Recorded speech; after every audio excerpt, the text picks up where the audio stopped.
This is the human heart. Central to our physical body, our survival, revered by poets throughout history as the emotional center of our being. The place we instinctively touch when asked to point to ourselves. And now, what we have known intuitively is being understood scientifically. Researchers are unlocking a new science of the heart that could change everything we know about health and our interconnected nature.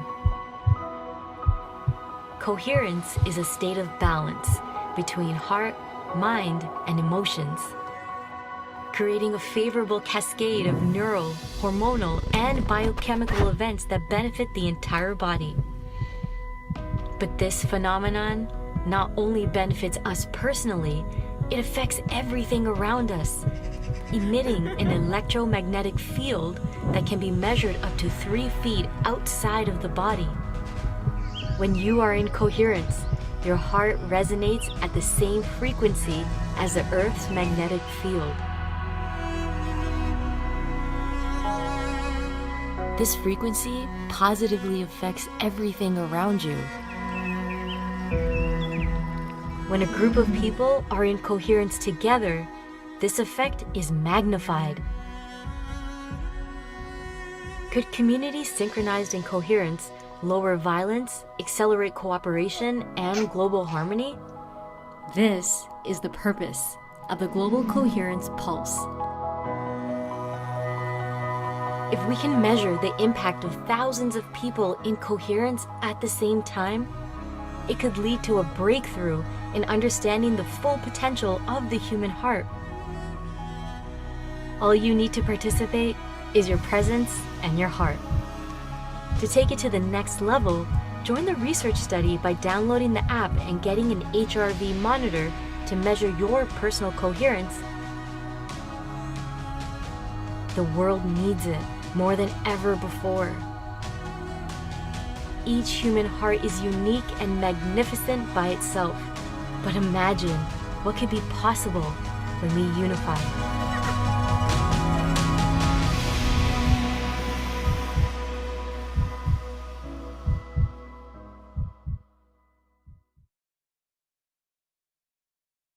Welcome, everyone. Welcome to our Global Coherence Pulse for April 2025. We're in our 5th year of coming together every month with the Global Coherence Pulse, joining together to learn and to practice and to connect with each other and to pulse the planet with our love and our compassion and our care. So my name is Teresa Collins. I'm one of the co-founders of the Global Coherence Pulse, and this is going to be a 90-minute session today. And don't worry, we are recording. So if you need to leave before the 90 minutes is over, you'll get a copy of the recording along with all the links that we'll share at the end in our announcements. Put your name in the chat and tell us where you're calling in from. And if you're new to the Global Coherence Pulse, please let us know that, because we would love to welcome you and let you know that this is a really beautiful place for you to come. And thank you for taking time out of your day to add more love to the field. Know it makes a huge difference. The HeartMath Institute is tracking our global coherence pulses so that we can actually see the power of our coherence reflected back to us. So know that's happening. And if you do happen to have the Global Coherence app, go ahead and sign into the global group. And it's an opportunity, it's optional, but it's an opportunity for us to track our own coherence and the coherence of the group. So if you're doing that, please sign in today. And one last thing, when we're in the chat, I've found it really fun. If you hear something that you resonate with, you can type 111, as many ones as you want, into the chat. And we can start to see this wave of things that are inspiring us or touching us very deeply. So we have today with us Penny Heiple and Joe Brewer from the Design School for Regenerating Earth, and they're going to be sharing some really important and relevant things for us right now on the planet, what we need to be thinking about in our regional and local community groups. We're also joined by Cotty J. Mitchell, which many of you may have known before. She's done meditations for us, both in the connection field and also here in the Global Coherence Pulse. And Tatiana Speed, who you heard singing, is going to do music for us today. So we have a really special pulse, and we're going to go ahead and just dive right in. And we're going to start with Tatiana is just going to help us center just a little bit more, drop into presence so that we're really here and that we can add our embodied presence, our loving presence into the field today and make a difference on the planet. So here we go. So just inviting all of us to take a deep breath and feel our bodies breathing together, that we're breathing in synchrony in this moment. Tuning into our hearts, letting your whole body soften and land in this moment, in the here and now, together, so we can go on this beautiful journey.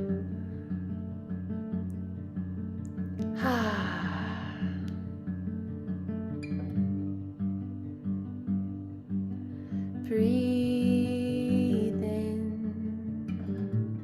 breathe out.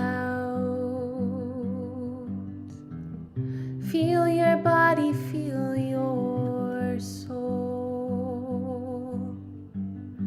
I know there is so much you carry. For this moment, just let go. Let go, let it be. Let go and rest here with me. There's nothing you have to do. There's no one you have to be.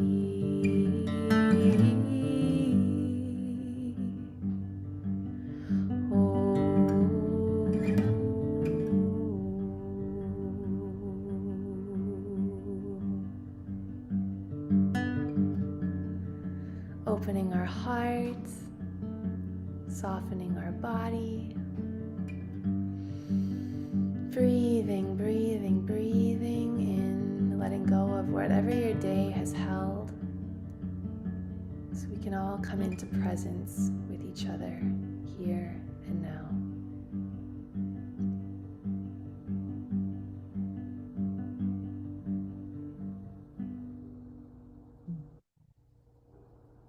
Thank you, Tatiana. Mm-hmm. We're going to add in Penny and Joe. They are the co-founders of the Design School for Regenerating Earth. And I'm super excited to have you both on today. I know we're going to learn more about you as you share today. But I think it's really important, the kind of work that you're doing right now on the planet and this opportunity that we have to start thinking about our local and bioregions and the ways that we can begin to participate to make a difference right where we live, which I think is essential. And I know that you're going to share more about that. So welcome, Joe, and welcome, Penny. I love that we have the two of you here. And we turn it over to your loving presence and the gifts that you're going to share with us today. Thanks so much, Tatiana, and thank you, Teresa. We feel really honored to be here. And I wanted to say I feel especially excited to be here. In a way, it's like a homecoming because I was there at the beginning of the Pulse, helping to birth this, and so it feels like I'm sort of coming home in a new way, in a different way, back to here to be with all of you. So yeah, so glad to be here. And I'm going to start out by sharing a little bit, and then Joe will share a little later. And I thought that I would start by doing a little storytelling. And the reason I'm doing that is I'm going to share more of my life story than I normally do, but I want to share this as a way, something that I think you'll relate to. I think that a lot of you are going to relate to this journey that I've gone through, and just to see how I've gotten to where I am now and how I've gotten to be with Joe here and the work that we're doing. So I wanted to just do a little storytelling first, and then I'll share a little slideshow, and then Joe will share after that. So I wanted to talk about my life journey, starting from when I was really young. At the age of 5, my parents got divorced. And for whatever reason, that really, really affected me. And that's when I disconnected. So I disconnected from myself. I disconnected from other people, my parents. I disconnected from the earth. It was the moment of that breaking inside of me. And so I grew up very, very depressed, very quiet and shy and alone. And I started to question. I started to bring in a question that I now look back on as a sacred question, a question that was guiding me. And it was the question of, what is the purpose of all this? What's the meaning of life? And it woke up in me this archetype of the philosopher. So as I look back on my life journey, I started to see these different archetypes in different phases of my life. And the philosopher awoke in this time frame and started to ask these deep questions. Like, I didn't really care about all the superficial stuff. I was like, what's the meaning of this? And should I even stay around? Because I am miserable in my early childhood. And when I was coming out of high school, I met this man named Doug, and I decided to do a dance. I did this dance. I had never danced before. I created an entire dance, and I did this dance for him. And that attracted him into my life. And this was a transition for me to decide with conviction and an intention that I would continue, that I would go on in my life and not check out like I was wanting to. So I went on into the first decade of my early adulthood, and I started to explore some more sacred questions around what is healing, like healing with a capital H, not like healing my knee or when it's injured, but healing with a capital H. And what is reality? How is all of this working? What's the truth? Like that was I was driven by the truth. So I would say my archetypes at that time were like a wounded healer and scientist, like trying to figure it all out. And so I was looking for healing, and I didn't know how to. I was looking outside of myself, and I found a group called Psi Seminars, which is really similar to Landmark, if some of you have heard of Landmark. And that through that experience, I realized my healing was up to me. Like I started to take responsibility instead of looking outside of myself for my healing. And then I decided I wanted to start sharing my healing with others. And so this healer archetype was really, really awakening. And I went to massage school, and I encountered not just massage, but energy medicine and like Zen Shiatsu and these different modalities. And I started to wonder, how does this work? I was like, that scientist was like, how is this working? I want to figure it all out. And right during that time, Doug and I broke up, and that like sent me again into a depression, and a very deep depression. I almost committed suicide during that time. And I was on these drugs that were numbing my feelings and numbing everything. And I decided in that moment, when I couldn't feel the pain, but I couldn't feel the joy either. And I decided I wanted to feel. I wanted to feel it all. And so I stopped the medication, and I had this conviction that brought me into the next phase of my life, which is I will feel it all, the full range of everything. And so I went into the next decade of my life, and I started to weave. I became a weaver of all the different threads, the science and the philosophy and the spirituality and the healing work. Like, how does it all weave together? That was my question. And during this time is when I did my training in craniosacral therapy. I started to study astrophysics, and then and then I went and studied philosophy, and then I was like learning about unified physics with Nassim Haramein, and I was learning about all the different like forms of spirituality, and I was just like taking it all in and trying to weave it all together. That was this decade of my life. And I actually moved to Hawaii during this time. So I was starting like a deeper healing journey in myself, and yeah, and starting to weave. And then, ironically, what happened is a healing crisis happened at the end of this time. And I was like 95 pounds. I almost died on an airplane because my lung collapsed, and I ended up in an ER in Idaho, of all places.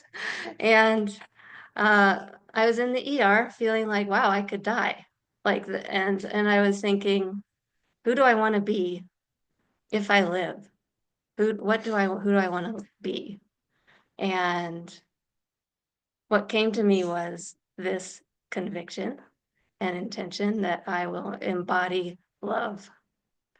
And and so I didn't die. Here I am. And I went into this next decade of my life with the sacred question, what does it take to embody love? How do I embody love? And the archetype over this time for me was the embodied healer. So the craniosacral training and the polarity training that I had taken, I became a teacher's assistant. And that's where I really met my own trauma and started to work in an embodied way with my trauma, with coming back into connection with myself and especially with other people. That was the hardest work. And at the same time, I was like taking these jobs with groups like Humanities Team. Like I worked with Humanities Team for a while and was working with their Conscious Business Initiative. And then I was with the Resident Science Foundation, and that's where Teresa and I came into connection. And I was helping, we were building the community in the Resident Science Foundation. And then Teresa and I decided we would start, Teresa and I and Alexi, some of you know Alexi, that we would start an organization together called Live It Now. And then we birthed the Pulse in that whole endeavor. And I was working with Thrive, and it was like I call that aspect sort of like the fire. It was like I was going into the fire with all these relational dynamics that are really challenging, and like, okay, I'm gonna embody this. I have to face all of this and work in these groups. And it was, yeah, it was very challenging, but like transformational, like a fire is. And then I found Earth Regenerators, and this is where Joe had started Earth Regenerators, and he, um, it was in the beginning, it was just a study group for his book, The Design Pathway for Regenerating Earth, but it grew to more than 4,000 people, and this is where I started to actually wake up to the predicament we're in, and where the planet really is, in her journey right now. And at that point, I decided, okay, I need to disentangle from everything. And I'm going to go into the Utah desert and just like take my tent. And I've never done anything like this. And I'm going to connect. My intention was like, I'm going to connect with the earth. I'm going to connect with everything. And I did. And I went there and I felt alive. Like,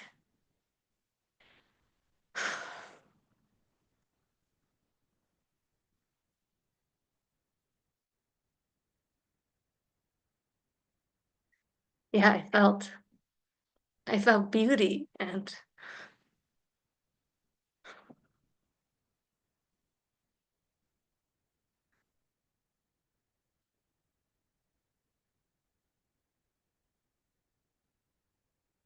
I connected with life, and I connected with um, joy and gratitude.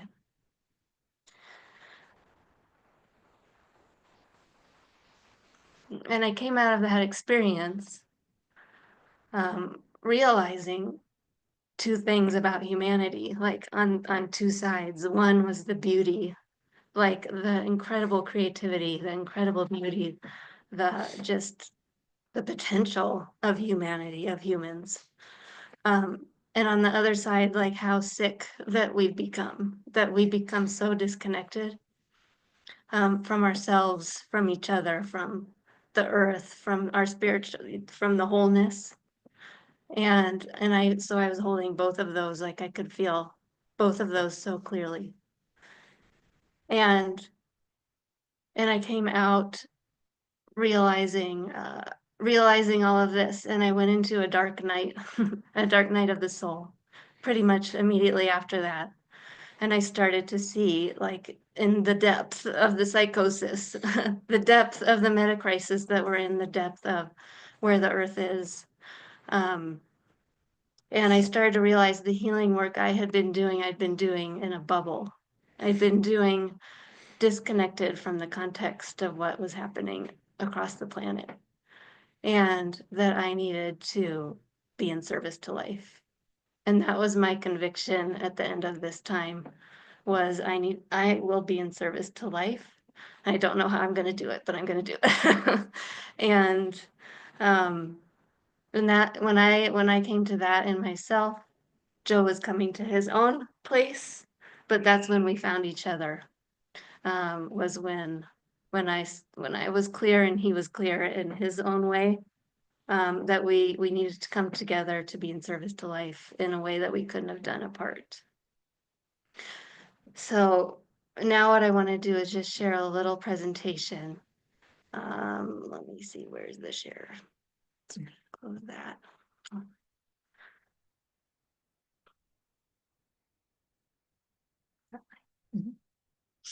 Okay.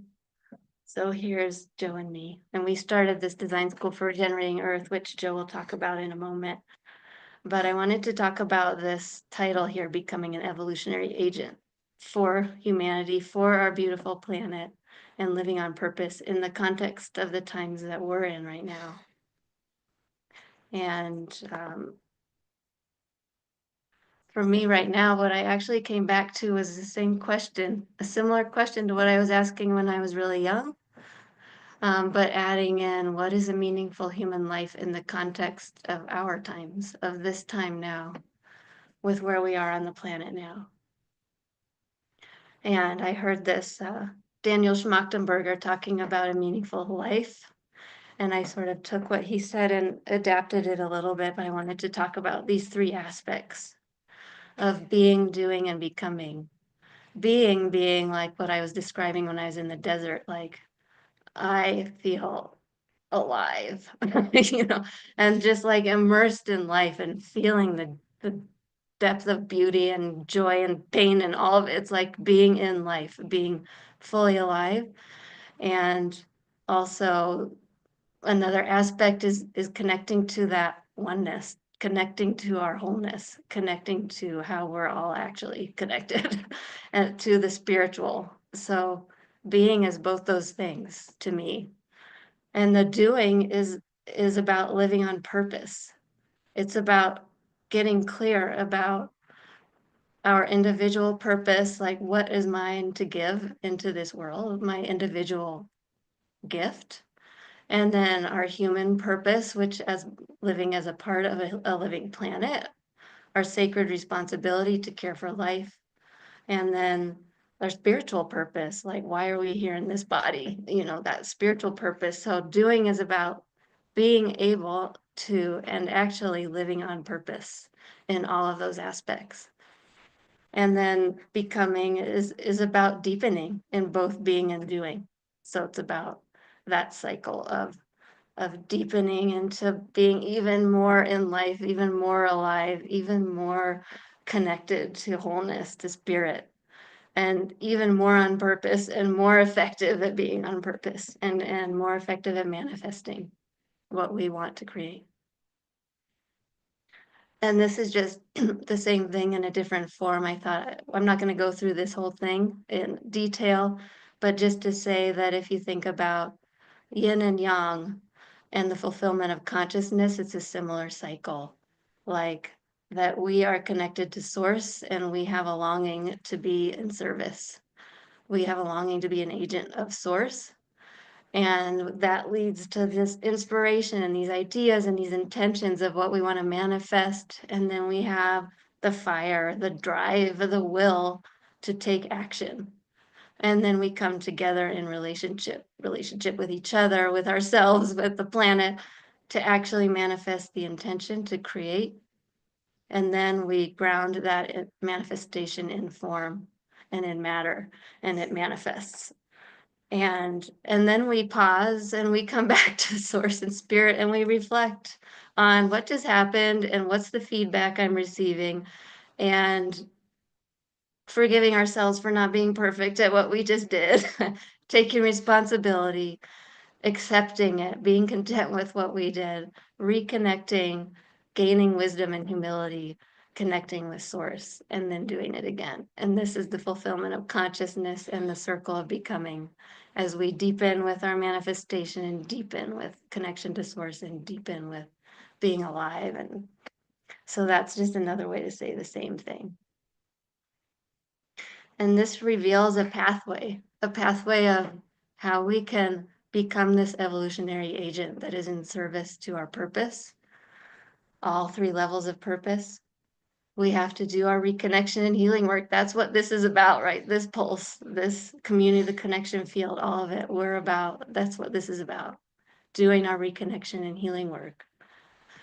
And we have to have clarity of purpose. We need to know what is our individual purpose, what is our human purpose, and what is our spiritual purpose. And we have to be very clear. And then we have to act. And in order to act, we have to cultivate our sovereignty and our integrity and our devotion so that we're acting with effectiveness and we're creating what we mean to create and we're staying devoted to our purpose. And of course, all three of these things are interrelated and you can't do one without the other.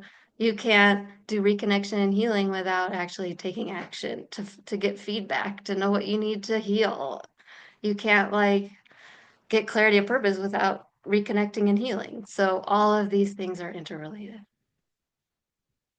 So that's what it takes to be an evolutionary agent, to be in service to your individual purpose, in service to your human purpose, to the sacred responsibility to care for life, and to be in service to the fulfillment of consciousness as you make this cycling.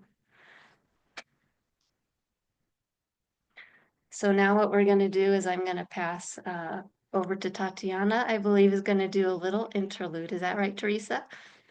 Yeah. And then after that, Joe, this is Joe. I took this picture of Joe.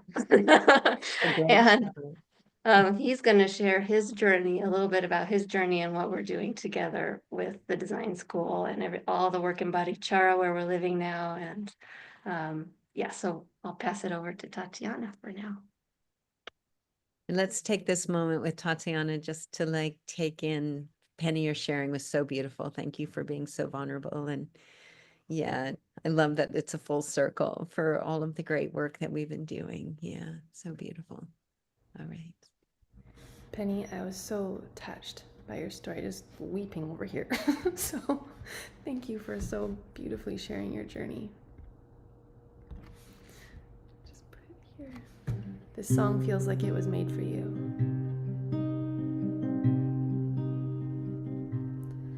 The world is changing, the world's on fire. I want to do my part to inspire change.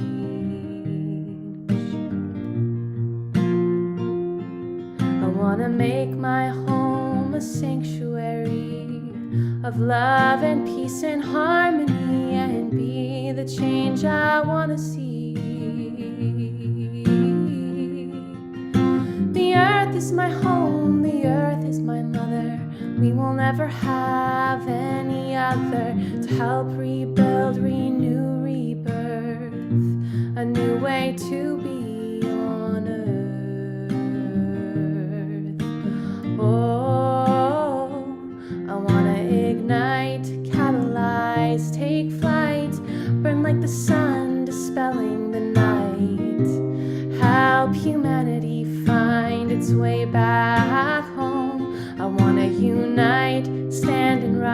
shine bright, bring the truth into the light, help humanity find its way back home.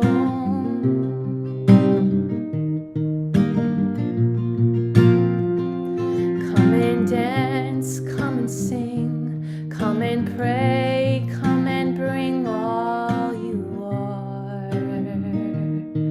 and all you love. A new day is dawning, I feel it calling us to help rebirth a new way to be on earth. I wanna ignite, catalyze, take flight, burn like the sun, dispelling the night, help humanity find its way back home. I wanna unite, stand and rise, shine bright, bring the truth into the light, help humanity find its way back home, help humanity find its way back home, help humanity find its way back home.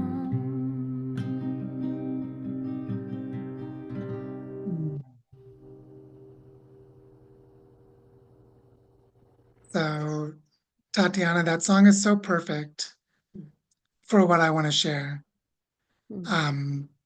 So hi, everyone. My name's Joe, and maybe the way that I can begin is to say that I was born into one of the most important social movements of the modern era without knowing it. And it's about the very same thing that that song is about coming home and belonging. Because I was born in 1976 and I grew up in the Ozarks in Southwest Missouri. And unbeknownst to me, my parents were part of the Back to the Land movement. They had left St. Louis and gone to live on a farm and to have a big garden and to teach their kids how to crochet and, repair their clothes with a needle and thread and to compost and, all of these kinds of things that we now know as like the permaculture movement and ecosystem restoration and the regenerative movement and so on. But there was this other thing that was happening in the late 1970s in Missouri. And it was also happening in other places like in Appalachia and in Cascadia and in the Hudson Valley, which was this recognizing that the international institutions of the world through the United Nations and similar institutions were creating a story of the environmental movement that separated humans from the rest of nature. And there was a backlash against that in the late 1970s and early 1980s to bring humans home into the bosom of the earth. And that movement was called bioregionalism. It was the movement to recognize that living beings are part of a holistic life context, and that holistic life context includes water and rock and the shape and contour of the land. It includes the kinds of animals and plants. And if human cultures are present, those human cultures evolved with those places. And so humans need to evolve back into our place. And one of the early thinkers of bioregionalism, Peter Berg, who is based in San Francisco and was co-founder of the Planet Drum Foundation, would describe bioregions as life-place, like life and place together. That life exists somewhere and there's a holistic geography, a geography of consciousness and a geography of life. And that this is what the bioregion is. And I was born into Southwest Missouri and the emergence and the organizing of the very first bioregional Congress, which was the Ozarks Bioregional Congress that took place in 1980. Now, I didn't attend that Congress. I was 3 years old. But when I was almost 40 years old, and I had studied Earth system science and complexity and physics and math and philosophy and cognitive and behavioral science, and I'd worked with well-known thinkers like George Lakoff on applying cognitive science to social change and had done all kinds of things. And then it came home to me that there was a bioregional movement that had happened in the 70s and 80s and 90s, and that it gave a holistic perspective on how to restore life in balance at a planetary scale without humans going extinct. Because basically humans can be far from balance and drive ourselves to extinction, and the Earth will continue just fine. Or humans reintegrate ourselves into and belong to the Earth, and then we're bioregional. And so the other thing that was happening as I was approaching my 40th birthday was I was finally ready to become a father. And I'd had a childhood that parallels Penny's in some ways. My parents began their separation when I was 5. It was a violent separation with arguing and fighting and furniture being thrown and dishes being smashed against the walls. And my father had what I thought was schizophrenia until he eventually died from massive strokes, and we learned he was having strokes and learned that he didn't have schizophrenia decades later. And then I started to feel comfortable that perhaps I wouldn't have schizophrenia. I wouldn't have this horrible way of being that my father had had, and maybe I could be a father. And so I fulfilled one of my life dreams of becoming a father shortly after my 40th birthday. But I like to say that I became a father with eyes wide open because I had studied Earth system science. I'd been trained as a climate scientist and an atmospheric physicist, and I'd learned deeply about our ecological crisis. I could depress you with all the facts about hormone disruptors in our water. I could depress you with overpopulation and ecological overshoot and the contamination of waterways, the damming of more than 90% of the world's fresh water. I could just go on, and really, I could depress you with the best of them about the state of the world. And still, I chose to bring a child into this world with eyes wide open. Because somewhere deep in myself, I believed the Earth is net positive with humans in it, that the world is better with humanity here. And that if I was going to have a child, then I would be forced to live with the responsibility of that.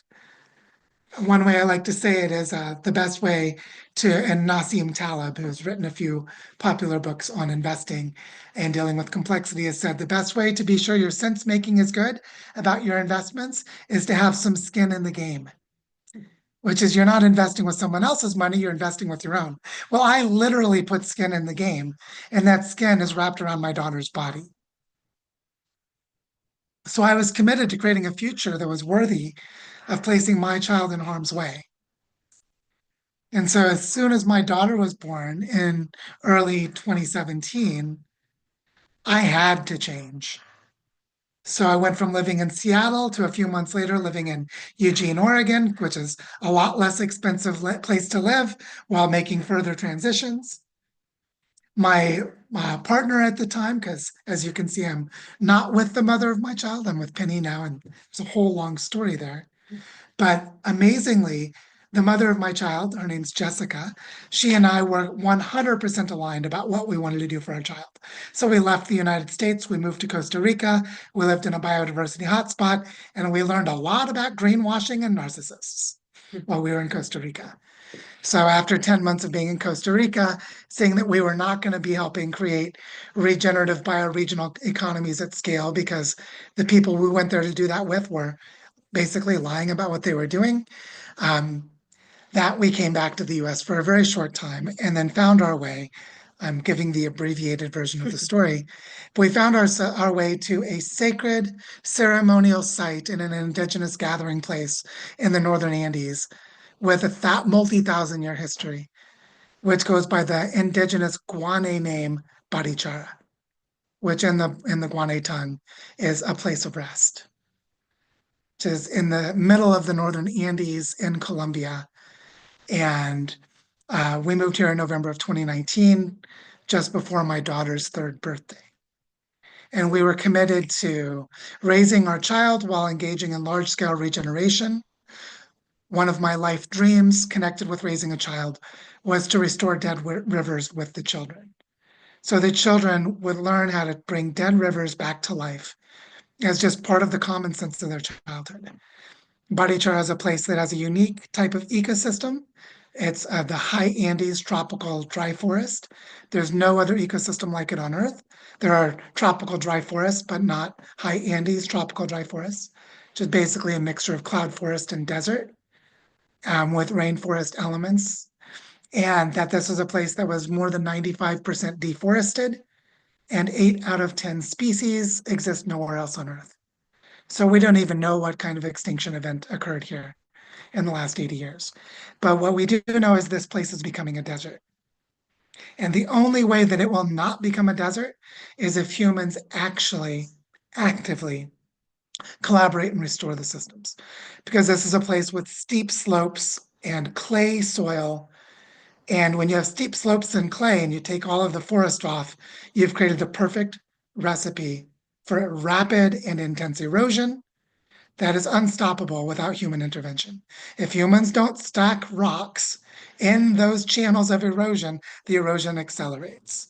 So this is a landscape that will not restore its native ecology unless humans actively steward the regenerative process. And so one of the things that started to happen for me in 2019 and 2020 was that I realized I had gathered a lot of other people's knowledge because I'd been asking the question, how does humanity get through the sustainability bottleneck? How do we go through collapse and renewal at a planetary scale without the humans going extinct? And I kept pruning off ideas of possibility. I would go and explore deeply urban sustainability or net zero policies or whatever, and find the ideas that actually aren't realistic because they're not ecologically informed. And as I was pruning away possibilities, I was also refining and clarifying that there is a pathway to regenerating the entire planet with humanity intact, but not in the way we are today. But in order to do so, we would have to weave a planetary network of place-based initiatives organized at holistic landscape system scales, which brings that bioregional idea right into the center. We need to build a planetary network of bioregional regeneration that reintegrates humans with our indigenous ancestors, but in a way that does not go back. It goes forward. Because our indigenous ancestors never had to do regeneration at a planetary scale. They did it at local and regional scales. And they didn't have Earth system science and a planetary network of satellites and advanced supercomputers that could visualize weather systems and ocean currents and plate tectonics. And now we actually need to create what the Kogi people of Sierra Nevada de Santa Marta call the third world or the third way, which is to bring together the best of indigenous wisdom practices and traditional ecological knowledge with the best of modern scientific knowledge, the best of both, and carve a new way into the world. And so what I did in early 2020 was I decided to give my knowledge away so that I could stop carrying the burden of it, so that I could disappear into the forest, plant trees, raise my daughter, and die at peace in the forest. Now, that's not exactly what happened. But what I did was I created a study group. I said, okay, I'm starting to write a book and I don't think there's time to publish it. And I don't have a publisher anyway. So I'm just going to give away the chapters. Who would like to join a study group? And I called the study group Earth Regenerators. It grew to 4,900 members. And we shared knowledge, resources. We started raising funding and buying land and bringing it into the commons and supporting regenerative projects and doing all kinds of really powerful things. We, meaning those nearly 5,000 people, Penny and I came together during that time. And I was living in Barichara, Colombia. And to my utter surprise, this landscape that was so alien to me was the first place that invited me to feel at home. And it was not the humans. The humans here had experienced some of the most intense violence in Colombian history. in the last 50 years. They were very suspicious of outsiders. The independence movement of Colombia and therefore of Latin America against the Spanish crown literally began in Barichara. This was where the independence movement began in South America, was here. So this is a place that has a long history of being suspicious of outsiders. So I was accused of being a Satan worshiper and a drug dealer and a land grabber. I got all kinds of accusations. But the land welcomed me. The land was a transformational spiritual experience. And there came a point when Earth Regenerators sort of lost its way in collaborative leadership because of the traumas of humans. We humans are not that good at collaborating. We got some healing to do. And in the very beginning of Earth Regenerators, I gave a series of webinars. One of those webinars, which I gave in April of 2020, was called Introducing the Design School for Regenerating Earth. So in March of 2023, Penny and I launched the Design School for Regenerating Earth to live out what was written in my book, to live out the design pathway for regenerating Earth. And here we are 2 years later. We just crossed the threshold of 800 members, but these are highly committed people. They're people from 5 continents. And we're offering our second learning journey. Last year, we had a 6-month learning journey on how to birth a bioregional learning center. This year, it's how to organize your bioregion. We birthed the Earth Regeneration Fund last year and have helped move funding into ecosystems of collaboration across Turtle Island and across parts of South America.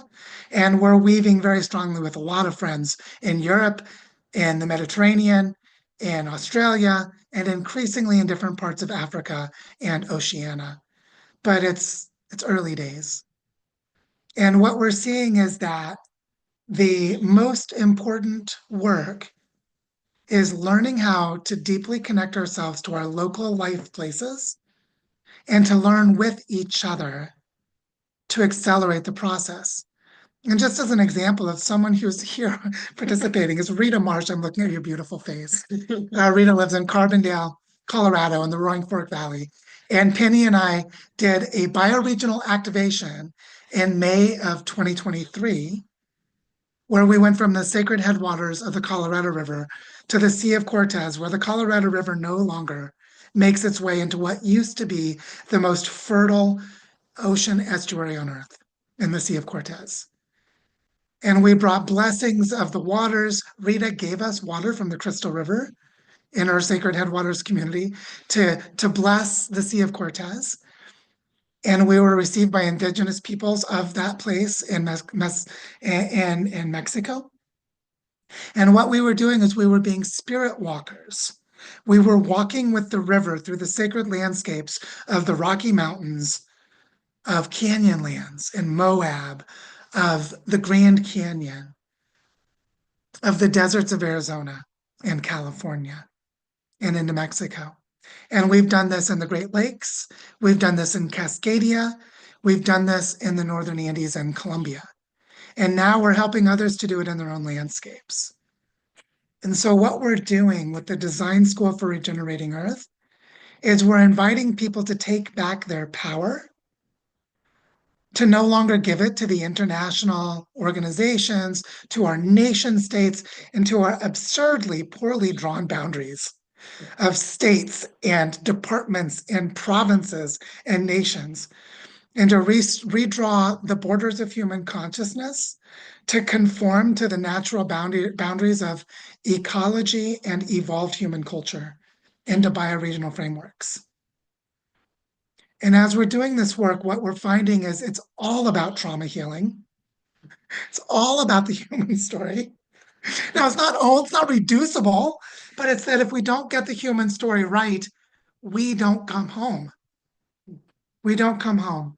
And what I want to close with in this part of the sharing is that I was born as a lost child of civilization. So I was asking the big questions that Indigenous people never have to ask. Who am I? Where am I from? And why am I here? Those are questions of conquered people. Those are questions of people who have been traumatized by colonization because they were not born into an indigenous culture that says, who am I? I am of the Bear Clan. I am of the Salmon people, right? Indigenous people answer this question in their sacred responsibilities to their local ecology of place. Why am I here? Well, I'm here to continue the sacred responsibilities of being human in kinship bonds with the rest of life. What is my purpose? My purpose is to bring my unique gifts into the service to life. That is what it means to be a human in conscious relationship with indigenous and, in the language of anthropology, endogenous, meaning within the system itself. How do I show up and steward? How do I listen to the consciousness of the water and be sure that the fish populations are in balance? How do I be sure that the beaver have habitat? How do I be sure the migration patterns of the other animals and of the plants are in harmony? Because as a human, I'm a shapeshifter of consciousness. With plant medicine and with ceremony and ritual, being human is being indigenous. And so the bioregional movement is inviting us to become the indigenous of the future, which requires us to honor the indigenous of the past who are very much in the present today. And so the work of regenerating the earth is what we're inviting.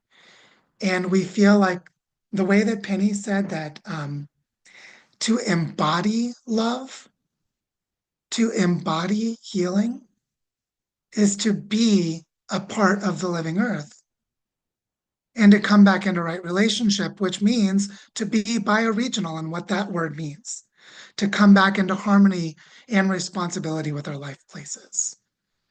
And that's what we're doing. And so that's what I wanted to share with you today. Oh my gosh. Love you guys so much. Let's we're gonna go into a meditation, into our coherence meditation. Let's take those questions that you just asked us, Joe. Let's take that deep into ourselves as Kadi J guides us in a meditation. We're going to come out of that meditation into a beautiful video, and then we'll come back and we'll have time to be able to connect and share some of our own experiences. So Kadi J, and thank you guys. That was just so precious. Yeah. Oh my goodness. I don't even have the words. I was just so blown away by everything you shared, Penny and Joe, and just so honored that you invited me to be here with you today. So let's all drop in together. For this meditation, I'm going to invite you to make sure your legs are uncrossed and planted on the earth.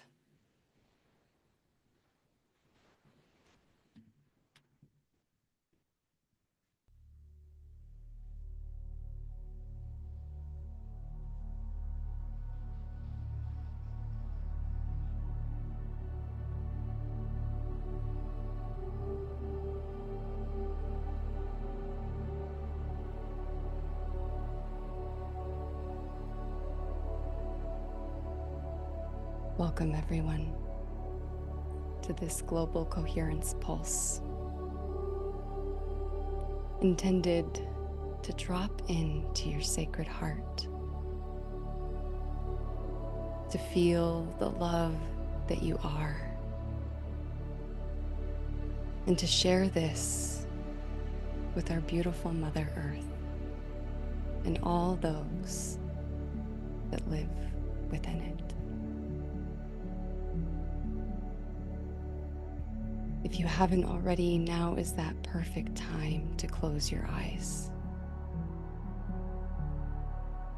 Bring your awareness inside. Feel your feet planted on the earth. Feel your heart beat within your chest. Feel your breath deepen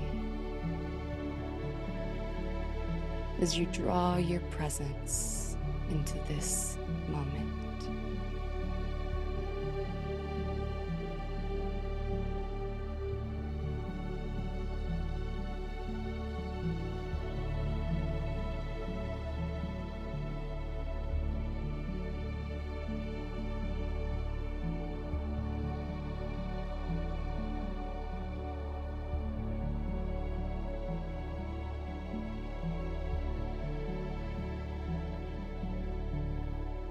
With each breath, sink your feet deeper into the earth. Feel yourself ground with our Great Mother.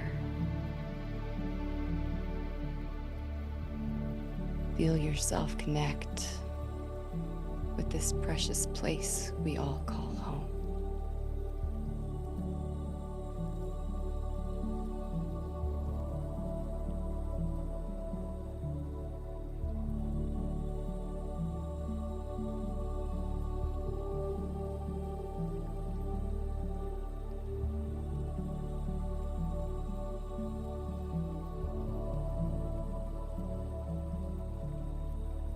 Breathe into your heart. Feel your heart expand.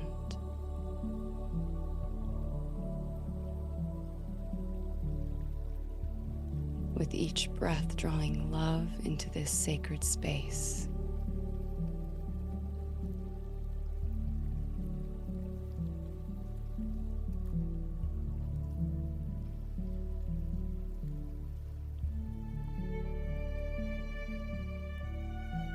Breathing love in for this precious earth.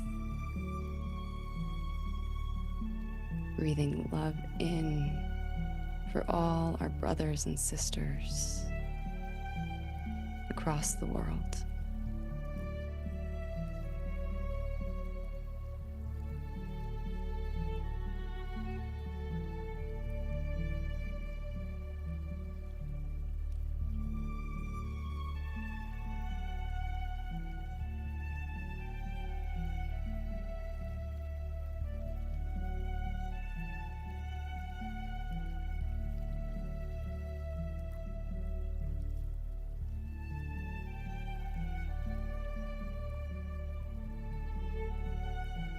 With each continued breath, allow yourself to connect even deeper with the earth as your heart expands with love.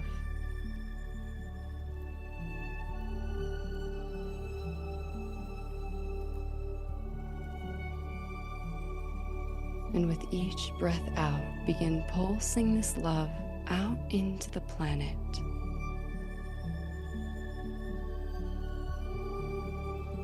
Witnessing as this healing energy permeates all things.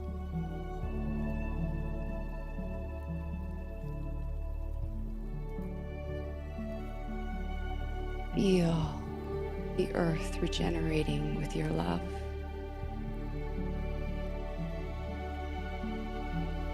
Feel hearts healing with your love.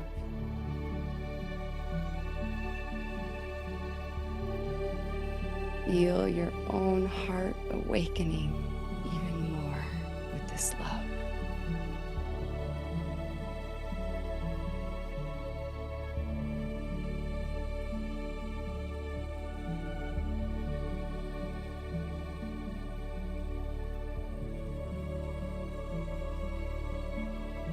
Let go of any idea of what this is supposed to look like in this moment, and allow yourself to feel.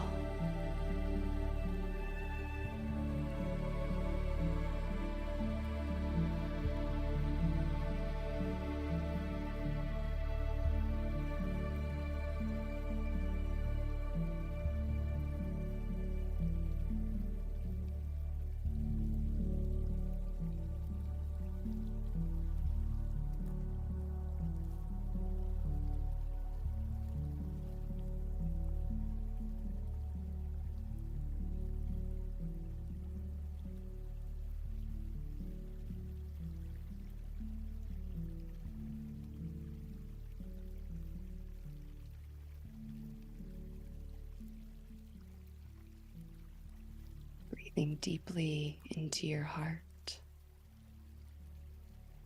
sending love back out into the earth.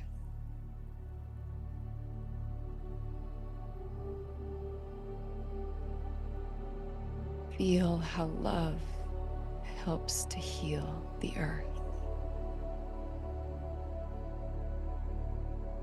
Feel how this love creates change across the earth.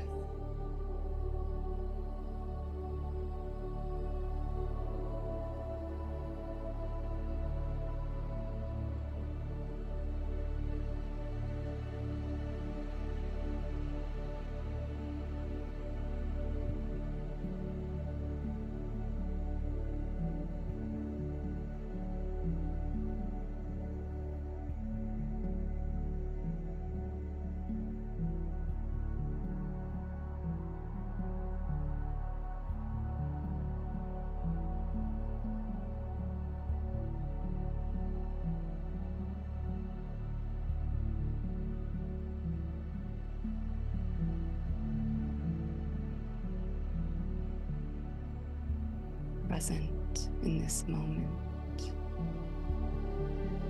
present with your heart, present with the love that you are as you pulse this across our beautiful mother.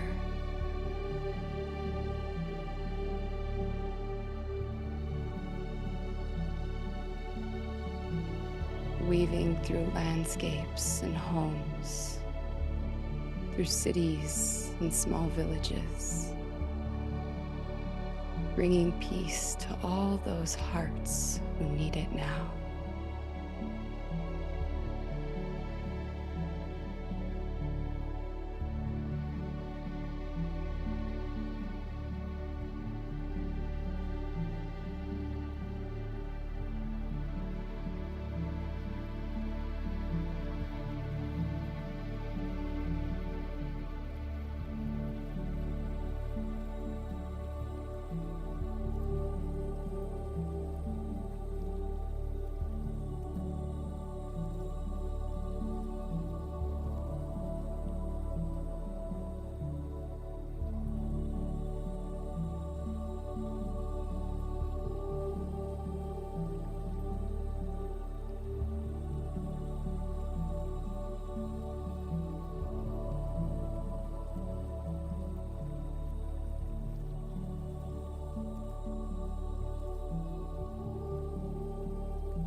With the next breath, bring your awareness back into that central space within your sacred heart. And for a moment, feel the love that you are. And give this love to yourself.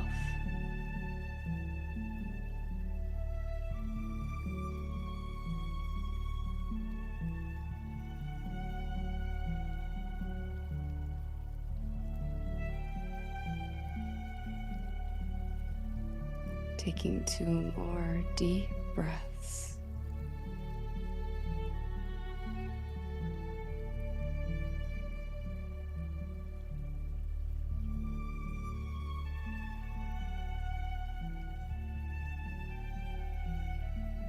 And then gently calling your awareness back to the room or physical space that holds you.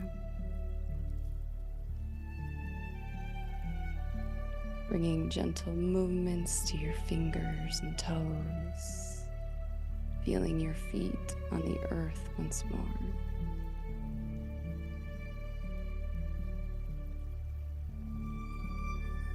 When the moment arrives, blinking your eyes open, returning to this brand new moment in precious present time.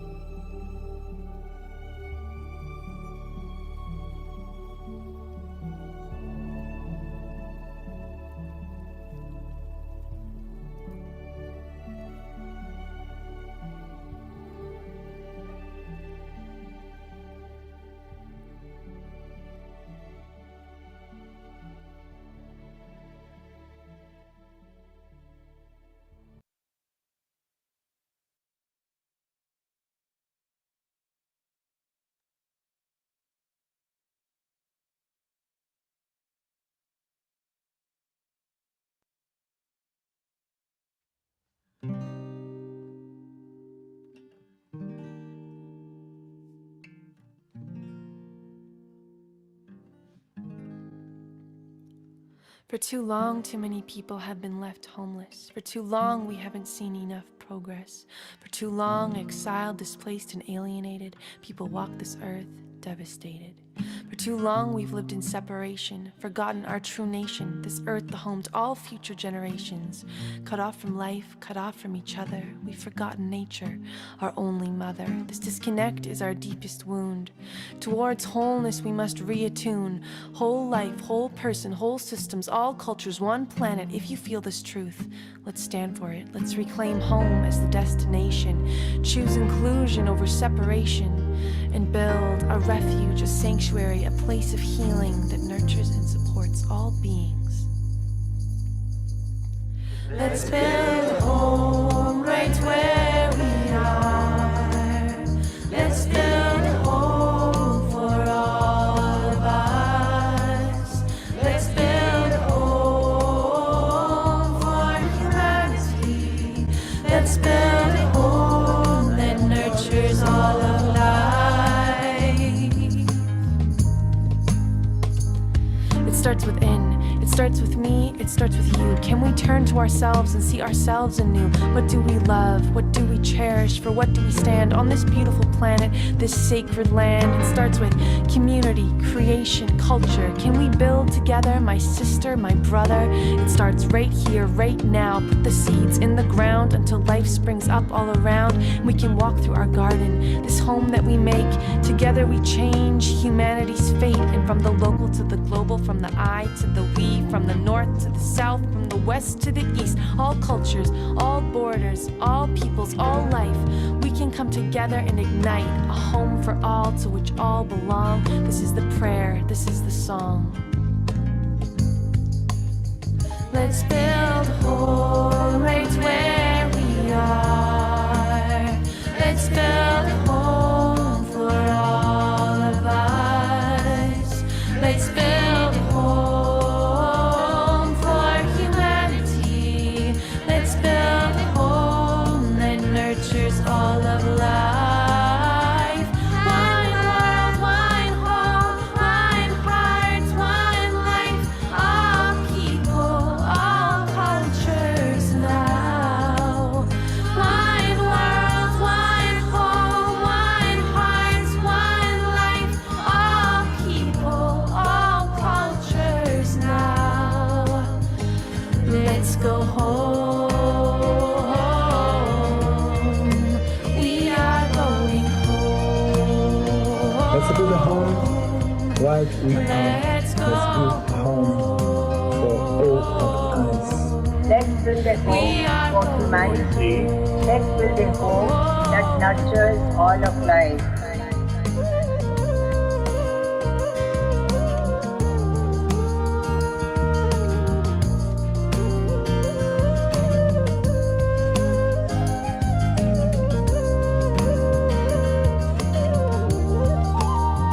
Itakeapi. This is our home, our Mother Earth, for all living beings. From the power with to the power to, we can change and create something new. Hold the vision, hold the mission, hold the line. We are birthing a new paradigm.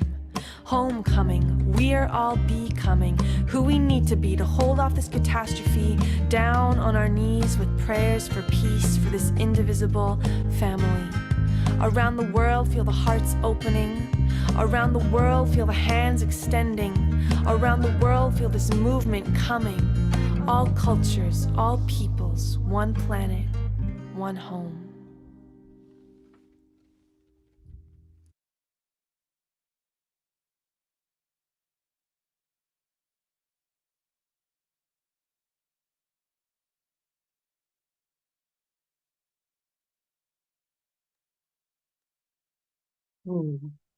Tatiana, you're amazing.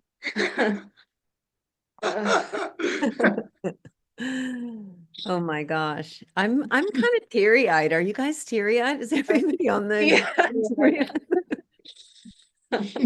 Yeah.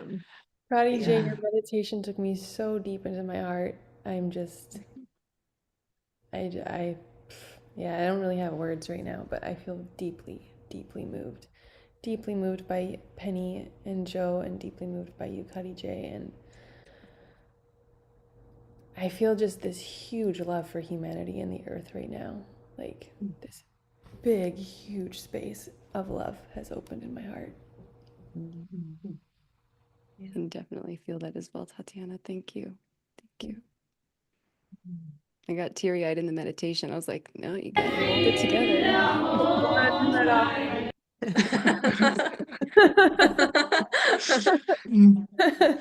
We just didn't want the song to end. Yeah. One of the questions that I've asked in presentations I give about our work in bodhicitta that really seems to just be like a spear to the heart. I show a picture of my daughter in the forest that we're growing, and I just ask, what would it mean if the children were never traumatized in the first place? And it's one of those questions that a big focus in what I do in my role as a father is to try to ask the question, what does my daughter need to prepare for the future? And then how do we bring that to all of the children in the community? And Penny and I are both really working hard to try to bring a regenerative education ecosystem into being here with a lot of local people. And the biggest challenge is that the parents are traumatized. Yeah, like it's the biggest challenge. And I think many of you who've worked with alternative education will know what we mean, that we try and create these nurturing, healing environments, but we can't accept love ourselves sometimes. And so we can't even see the shadows that we're projecting, right? And so I just wanted to name that into the room, that there's something so important about being with children and letting the children remind us what humans are. That many of us have not only forgotten, but it's been wiped away by our education systems. Yeah. I So love, sorry, go ahead. No, I was going to ask Teresa if we want to open it to other people in this time, but I want to hear from Tatiana first.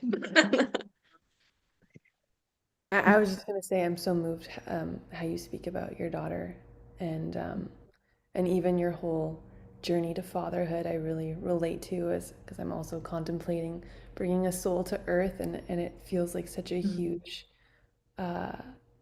choice to make given the where we're at, and just how you spoke about having skin in the game and it's wrapped around her body. And I was like, wow, what an act of trust that we're gonna find a new future forward for our I'm children. going to show you a picture I took yesterday. That's my daughter Elise, and what she's holding in her hand is the boat that gave rise to the mythology of El Dorado, the greed, lust for gold by the conquistadors, because they didn't understand how anyone could throw so much gold into a lake.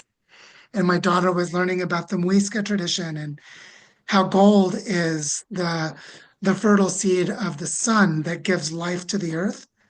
And that when the gold is taken from the rivers of the mountains and made into ornaments and artifacts, then it's given back to the lakes at the top of the mountains to bring the sun's giving energy to the living presence of the earth.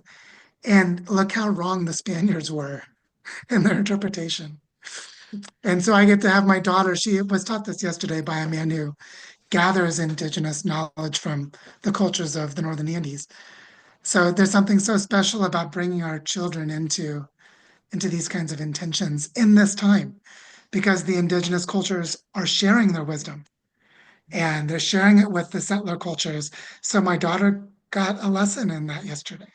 So it's very powerful what's happening now. Nice. I'm going to bring Rita on since you, I hope you don't mind, Rita. I'm going to add you to the spotlight and I'm going to ask you to unmute. There we go. Hi, Rita. Do you want to share something from your heart today? I know that you've been involved with these guys. Oh, I'm just so thrilled to see them on this program, the Global Coherence Pulse.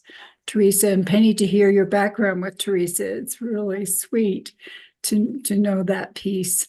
And I just can't say enough about the dedication these two people have to make the globe a better place.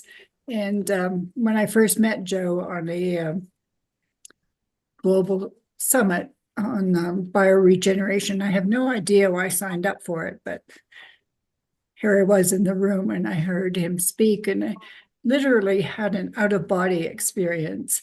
I went up out of my body above our watershed and saw the incredible potential that could happen if organizations already doing good work on the land and with the water could come together and weave with the principles that Joe and Penny have set forth in the design school.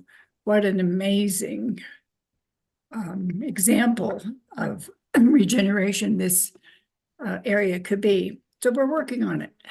We're working on it. And we're eking along. And I'm just so grateful to be part of the design school and to know these two folks. And looking forward to their maybe fifth visit back to the valley at some point. Aw, thank you, Rita. You're choked up like the rest of us. I think we're all just feeling this responsibility that we have to heal ourselves. And in healing ourselves, we're going to heal the planet and we're going to leave a legacy for the children. So it's really up to us. Yeah. Yes, and the Crystal River, which is in the picture behind me, the water that Joe and Penny took from here and took down to the end of the river where it no longer flows was such a meaningful thing for me, because I had had an experience with an animal communicator sitting on land here next to the water. And we're asking, what do the animals need? What is needed in this region? And I expected elk, deer, bear to show up in the meditation. And I couldn't speak for a while after coming out of the meditation, because it was the whales and the dolphins who came. And they were asking, please, the water must be returned to our calving grounds. Please do all you can to see this happen. And so years after that meditation, here come these two folks, and symbolically, they made it happen. The water has been returned. Precious. Aw. Oh, Rita, just such big hugs. So good to see so many people have been involved in hearing this story today. Yeah. Blessings to all. And more well. Hey, Douglas, I'm gonna add you. You left a beautiful statement in the chat, and I just wondered if you wanted to share something, and then we'll go to some announcements, and then we'll come back if we have a little more time. Thank you. I worked for 23 years in the field of child protection as a consultant on child abuse cases. And after that, I worked with domestic violence perpetrators, and have recognized that if we don't heal our woundedness, we're not going to be able to give to each other, to a sacred earth. We're not going to be able to give from our fullness, our wholeness. So thank you all for all you're doing. We are the ones. We are. Thank you. Thank you, Douglas. Thank you so Yeah, much. if I could just say something quickly in response, Douglas, it's so powerful. One of the things that I began to reconcile in myself after coming to Colombia was my father was a chain smoker, so I hated tobacco, but I hated the bastardized version of tobacco. I didn't know about tobacco as a sacred plant. You know, the peace pipe is the tobacco pipe, and the tobacco of North America originally came from the Northern Andes through the cultural exchange of the indigenous people. And as I started to learn about tobacco, one of the powerful things is tobacco is for men to connect with their male ancestry, to receive guidance about how to create and maintain peace, because men are the perpetrators of violence in a sort of cultural sense. And so, you know, men are the ones who go to war. And so the peace pipe is to bring, or the role of tobacco is to bring men back into right relationship with the sacred feminine. so that our male ancestors who were integrated with the sacred feminine could guide us. And just to say that is what you're describing. The perpetrators are not in that harmonious place. So we can't expect more from them without healing that. I used a Taoist model in that we as men have to embrace our feminine, our sacred yin. We have to embrace that part of ourselves, to embrace earth, the living earth, to embrace each other, to embrace the divine within. This is the yin aspect. And then the yang, doing, being a social activist, a sacred activist. We're meant to give. So thank you. Thank you. Beautiful. Yeah, namaste. Namaste. I'm going to have Kaylin bring up some links, and Penny and Joe, you can talk about the school and about your book. We'll bring up the your website, and then you can share a little bit about that, and I'll put those links in the chat, and then we'll just go around to everybody's websites. So if you want to bring those up, here we go. Yeah. Yeah, I would just say the beautiful thing about the Design School for Regenerating Earth is we created a $5 membership fee to basically keep the people out who would come and spam us, the people who would lower the quality of relationships. But because Penny and I are supported by funding from the Novo Foundation, we don't need that money for ourselves, which enables us to create a pool of resources to support our members. And so that just to say that the design school is a gathering place of very high quality, wonderful people like Rita, who's a member of the, we have wonderful people, and that Penny has done such a beautiful job of creating the containers. Speaking, Douglas, of the yin and the yang, of integrating the container and the intention and shaping it to relate to action. We feel like the classroom of the design school is our local landscapes, not the online environment. But the online environment supports us to help each other to do work in our real world communities. And that yin and yang are fully integrated, I think, because of Penny and my relationship. And I think that's the thing that I wanted to say.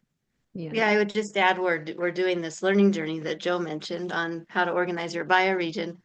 And then complementing that, I'm leading a session in what I call the inner space, so that we're working, we're doing the inner work at the same time we're doing the outer work. So that as we're attempting the outer work, all of our inner stuff comes up, right? It's like all the blocks and all the stuff comes up, and so we work with that in the moment and we do both together, the yin and the yang together. Those kind of co-creative partnerships where we bring our deeper hearts and the best of ourselves together, and the synergy of that is so much greater than the sum of the parts, and that's really clear here for all of us with the two of you. We also put a link to your book, Joe, where people can go Amazon and get the book. I think that's a wonderful opportunity for people to have something that they can kind of spend some time with. I know that's what you were talking about, that you took those people through. If you want to say something about your book. The main thing I would say is that this book is a compendium of other people's knowledge. There are only a couple of insights that are mine. I'm a synthesizer. I synthesize a lot of other people's ideas. But what I intended to do with this book is to make it easy and quick to read, and yet so deep and provocative you are drawn back. And it's actually structured with discussion questions at the end of each chapter, which makes it perfect for a book club. It's perfect for a book club. And also that as you read the book, you'll see what we're doing in the design school, because we're actually living the design pathway for regenerating Earth is this creating a planetary network of bioregions and regenerating our life places holistically, all the way up to the scale of continental scale systems like the Mississippi River Basin and the Colorado River and the Great Lakes and those kinds of large scale systems, and then connecting it with the planet.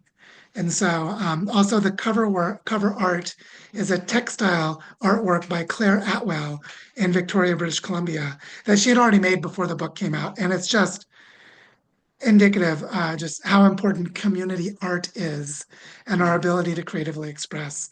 That she had already created that incredible artwork and then just slapped my words on top of it. And I feel so honored to have Claire making it so beautiful. That's beautiful. Great. And then we're going to go next to Kati J into her YouTube channel. If you want to have some more meditations by Kati J, it's loaded here with so much beautiful work. Also, Joe and Penny, Kati J, Tatiana, they're all part of the connection field. So if you want to also connect with them there, that's another place where there's stuff happening and you can connect deeply with them. So Kati J, thank you for these beautiful meditations. I mean, there's so much richness here. And I also put up your fundraiser for your new project because I really wanted people to know about that also. If you want to say something about what's coming up here and your new project with Pause. Yeah, absolutely. So thank you, everyone. So I'm in the process of co-creating an animal sanctuary and wellness center that combines my two favorite passions, which is human and animal welfare. And we're in the fundraising process just to get off the ground. We're already incorporated. We're a standing business, but we're working on getting tax exempt status so that we can kind of go to the next level. We're hosting our first official fundraiser, which is like my metaphorical groundbreaking next Saturday on April 26th at noon Eastern time. It's by donation, so if you want to join, but there's also an option to donate $0 and just join with the intention, because the more people we can have to come together in this event and seed the intention for Pause Animal Wellness Sanctuary, Pause, the better off it's going to be. And you can visit the website, which is just Pause Sanctuary, Pause sanctuary.com, and learn all about where we're at in our mission. And you can reach out to me directly. I can send you information on where we're headed. It's very exciting. Right now we have 4 animals, and we hope to have hundreds and hundreds more that we bring in, rehabilitate, and provide homes to.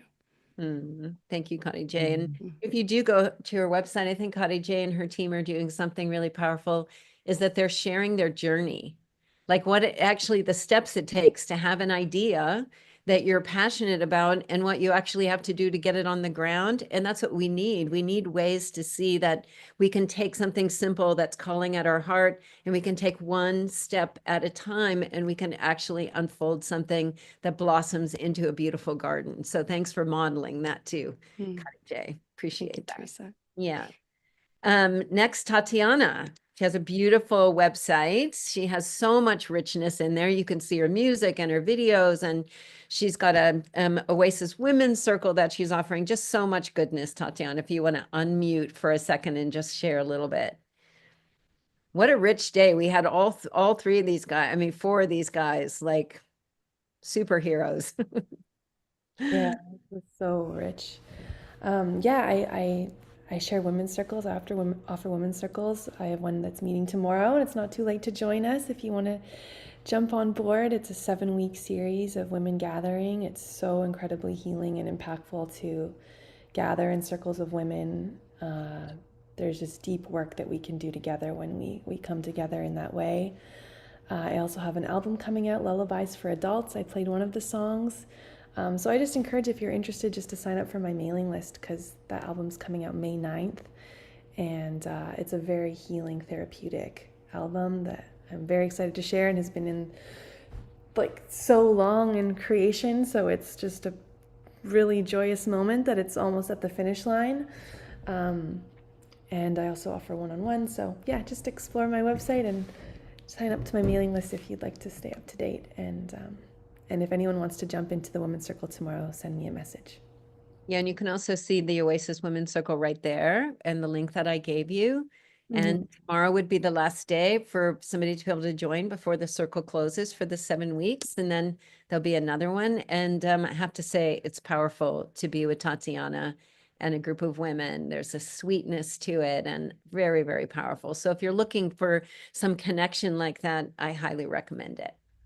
And if you are, reach out to me personally, because I actually took the registration link down because we kind of already had our first session, but the door is open to anyone here. So if you want to, just reach out to me. Would you put that in the chat, exactly Sure. how they'd reach out to you? Perfect. Yes. Just a couple of more things. We're going to be doing a special Earth Day event.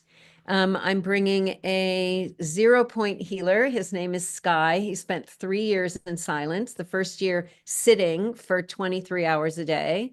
The second year he spent walking 12 to 14 hours a day. And the third year of silence he spent running that same amount of time to come into a very deep place inside of himself.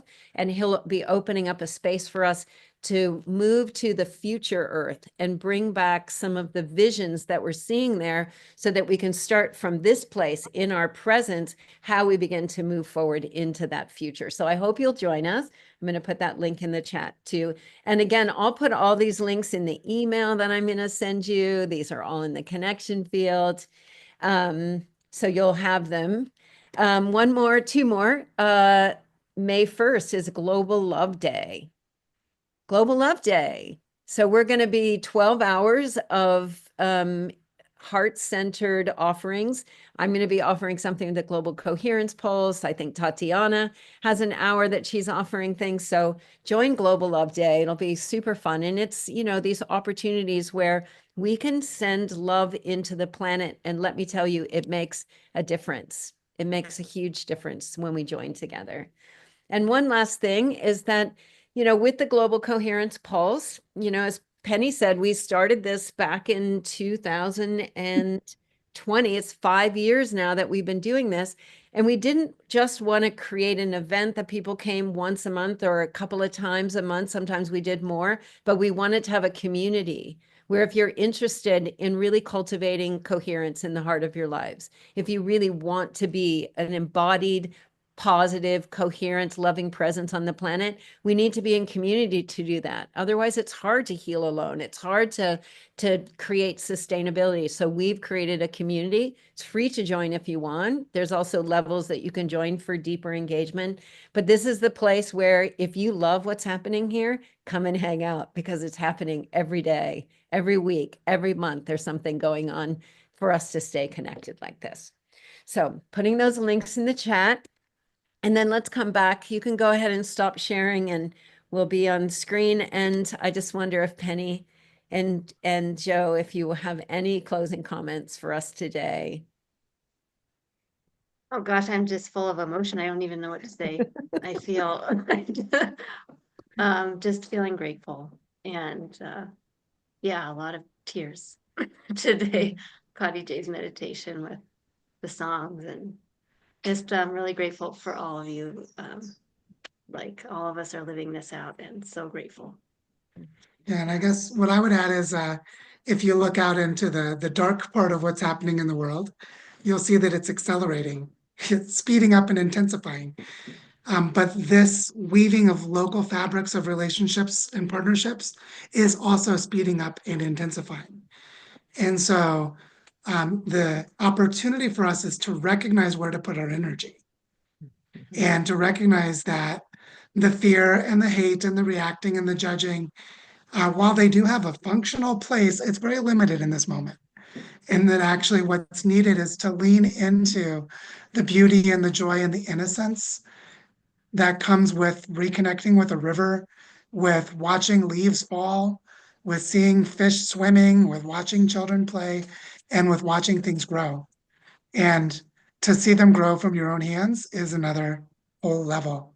And so just to really invite us to lean into life, because not much time left to start that path. And many of us on this call, I'm sure, have been on this path for a long time, but there are a lot of people who have no idea how this is the biggest movement in the history of humanity. And they have no idea because it's the revolution that's not being televised. And so for us to do it in our own communities it's word of mouth and it's person to person and it's place to place. And so that is the real magic, to just lean into the regenerative work in your place and help each other come together. Beautiful. I'm going to ask everybody to unmute and I'm going to go in gallery view so that we can all see each other.